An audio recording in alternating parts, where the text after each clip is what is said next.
Yeah, so in my defence, this isn't actually work, is it really? Because you actually think it through for about 30 seconds and realise it isn't, um, unless you live in Birmingham, where of course they don't think, so these thoughts never occur to them. Um, if corporate communications is in the hands of these sort of people, you think about this for 30 seconds and you realise it is dangerous. So if Caller is just buggering off and leaving the city and leaving people like Canning playing around with it, and his EDI crook after his behaviour after Southport, then the entire city is clearly a hazard, isn't it? So we had the Grenfell thing and the asbestos thing, and of course, I don't know what happened to the people involved in that. I think possibly some of them may have gone to jail or something, or paid out huge fines. We're saying to the managing director last year that she was promoting the equivalent of thalidomide and Lysenkoism, using the resources of a public body, which is again clearly true. She's clearly going along with Gilbourne's work. So again, we were thinking, in that kind of environment, to make it quite clear internally via their message boards that this was dangerous. It got to that point because they were so dumb. Think of the timeline through. So in 2020, we're sitting outside Tesco's in a conga line with shopping trolleys.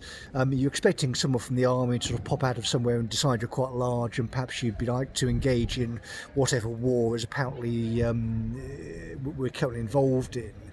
But again, because of the way warfare is conducted these days, of course, we've seen what's happened with the restrictions followed by the sort of Crenshawist wave hitting the city. But we've been viewing that kind of thing from the court service ultimately. So you've got to imagine that I'm sort of a hawk overseeing the city, so my job is to have a bird's eye view of the place and know what's going on. So the point is, I spot someone poor and vulnerable out of the corner of my eye, and rather than attacking them, which is what we do, is not do that and actually get them into the sort of the matrix of proactive support, so we're not potentially killing people by kicking them out onto those streets. So again, if you want me to carry on doing the job, not a problem, but we're not doing it with criminals and morons in the department. So these people are being cleared out. I don't need to justify that kind of decision because that was day one in the job. If the people in the department don't belong there, I'm entitled to point at the door, say out, and security will come and get them out. But because Southall gained access in probably 2009, 2010, it's a bit of an awkward situation really, because she was always a crook. We ignored her effectively for 17 years, and when you've got the sort of career background I've got, you can sort of grey rock people for decades and not have them get it. But this woman's going to jail ultimately for her behaviour. But the little crook approximately is of course unrelated to the rest of the city, because of the criminal law background of the late family and the military background of mother's side. Your roots are dug so deeply into the soil they can't just get rid of you, and because they're playing this nonsense game because they think they can, they're not getting that I haven't vanished literally, but in terms of the thymotic energy, I'm clearly never going back to that city unless there's serious security, and we're talking about sort of military stuff. So it's just not safe at the moment with the current invasion and the propaganda nonsense being pumped through the laptops to cover it up. It was probably just a case of swapping the money out so people can take the bag and get out. So Roni is got the equity, which obviously isn't real. Her court officer is not a moron, so he's pointing it out internally to all the morons. Oh, what is this? I can't define it. You're not supposed to, moron, because it's a word that means nothing. It's sort of a bureaucratic religion that she's expecting you to buy into, whereas you should say, no, I'm an employee of this organisation. What am I being paid? How do I negotiate? Not by the unions, of course, are bent on an individual level. Please, employer, and see what they say. But we're recording this on Sunday because it is just corporate communications. So the people who currently have access to it is the guys from Green Lane, right? So anyone in the world can look these people up and look at the sort of people who speak at this kind of place. They've got the matrix of sinister nonsense backing them up. So of course Lowell's put out his report that caused the guy to be violently assaulted outside a pub and caused mobs to form with weapons. Of course, internally we have the auditors being attacked, but of course because of the cretins building their patronage networks, there's these morons sort of sucking off the money. They're expecting the bureaucracy to comply, but all their compliance people have already gone. So they went to other areas or left, and now I am the compliance, right? So you're saying my job basically was to attack people. So you wake up every morning, log onto a laptop, got a database effectively of names, never spoken to these people, and my job is to attack them. So I'll try and get hold of them, but if I can't get hold of them, well, we look at the evidence. So if I'm looking at the case management and it's okay and you haven't actually responded, then I can do that with a clear conscience. But because the case management was so shit, we couldn't do that, and we couldn't reboot the department, and of course the levels of violence. So you're getting crap cases, but it's crap because you call them up. So you pick up the phone, they of course immediately answer, and you've got adult men crying because they have no idea who the neighbours are. These people don't speak English, are occasionally very, very violent. I have no recourse because we can't do my own security because it's overseen by these little morons. So it's all gone wrong. The pandemic just caused the corruption to be pulled to the surface.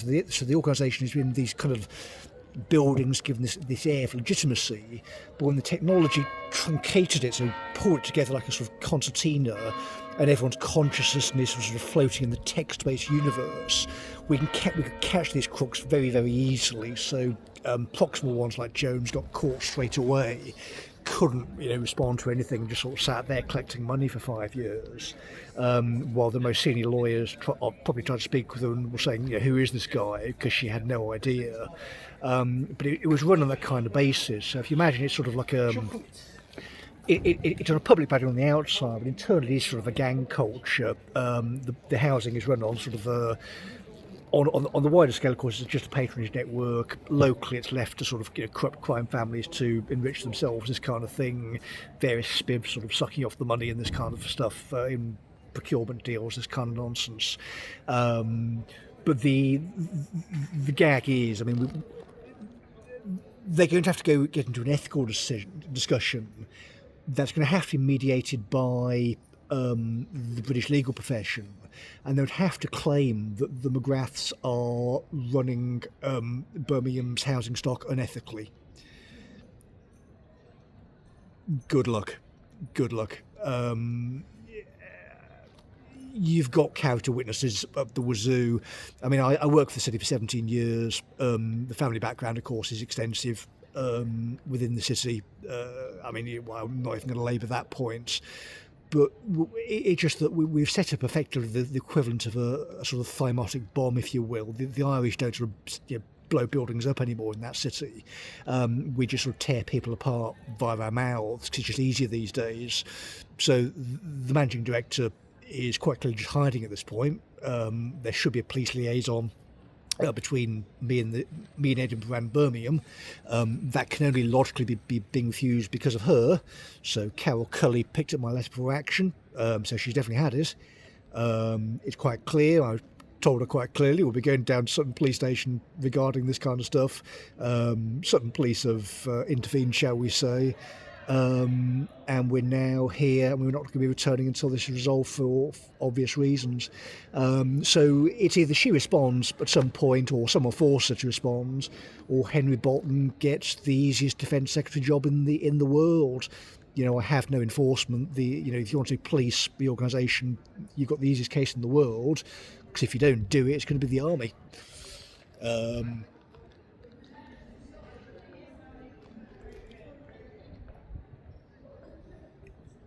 The benefit of sort of making these statements, especially in a place like this, is, again, I don't need to do anything, because the point of Christianity is you make a statement and it goes above you, right? So, right or wrong, it's irrelevant. It's whether the statement is accurate. And it's fairly obvious to anyone who isn't a complete idiot that the statement is accurate at the moment. And, of course, Betts would agree, I'm sure, if he's picking this kind of stuff up, hence sort of going down to sit around and hear him speak and chat casually about those kind of events.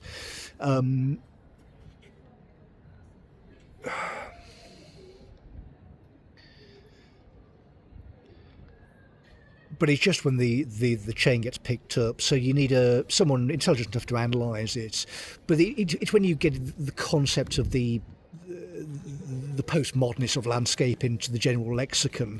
So Birmingham, of course, was sort of Frankenstein's lab for this kind of stuff, but we've turned it into the opposite. So Edinburgh is a sort of a reverse. We've created a lab here to catch these crooks. So as scrutiny begins to actually be put on the leadership team, and these people begin to be found, not just, of course, in Birmingham, but wherever they fled to. So guys like Naylor begin to be hunted down, start to be interviewed, squealing from wherever they've hidden, and their finances start being looked at.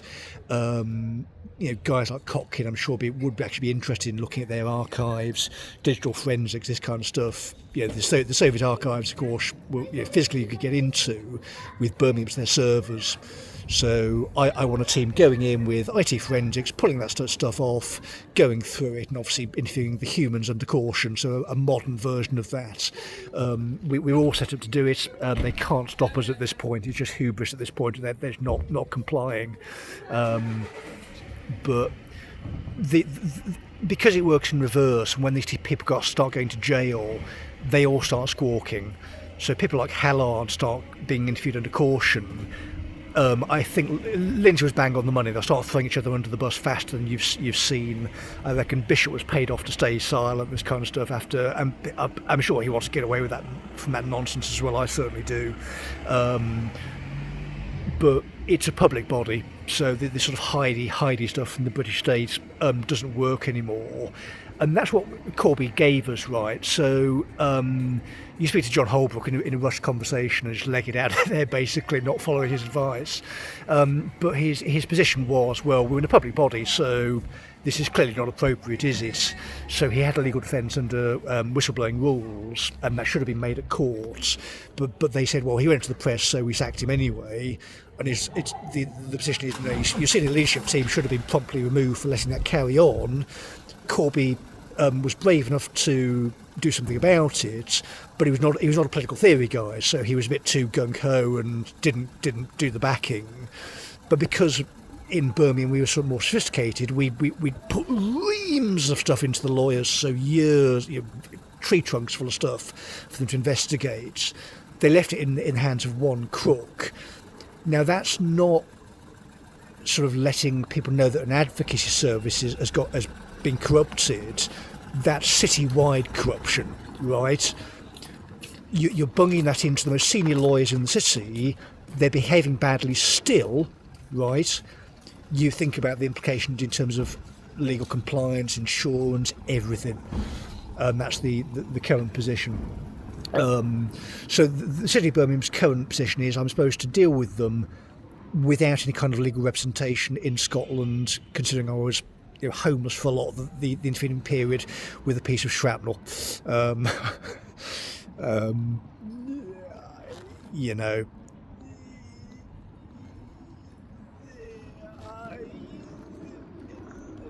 not even sure what to say past that point, really.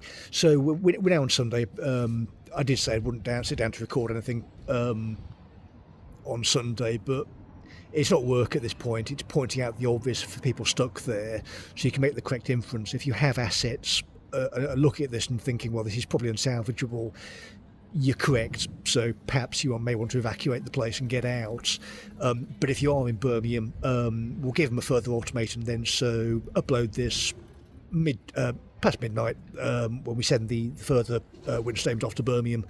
But if you can get police to contact, a court service manager is probably a good bet. So David Fern should be interviewed under caution if he hasn't been spoken to by police already.